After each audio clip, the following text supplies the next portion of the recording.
So day 6 is a cumulative project of what we've been talking about throughout this week, and it's an invitation for each and every one of us to now put into practice the principles that we've learned throughout this week.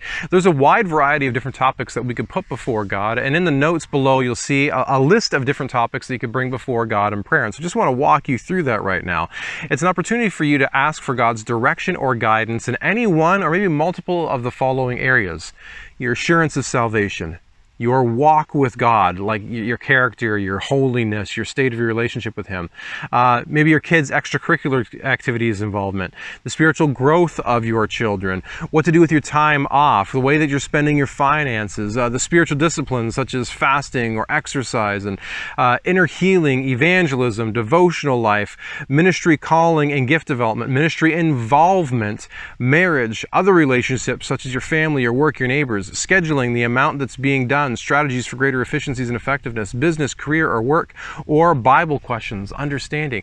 There's a wide variety of different categories that you can seek God's wide guidance on. So I invite you just to take a few moments, download the notes below, and look through that list and prayerfully let your finger go down over it and just say, Holy Spirit, which of these areas do you wish to speak to me on today? And as you go over that list, make note of anything that seems to stand out to you in your spirit and probably highlight it, but make sure you get all the way to the bottom of the list before you go back and lay those things before God, because God might be wanting to deal with you in multiple areas. So go through that list prayerfully and slowly discerning what area would God speak to you on today.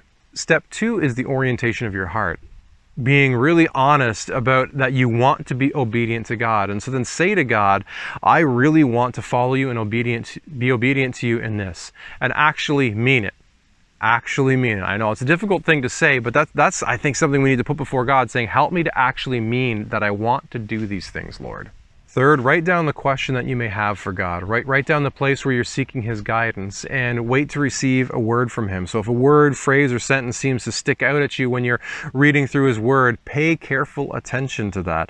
In your listening prayer after you read, ask God to give you a word, thought, picture, or verse to get you moving in a certain direction. And write all of this down in your devotional journal. And step 4, ask God to give you confirmation. Take a look at test number 9 that we did a few days ago. Thank you very much. God bless you, and looking forward to seeing you next week.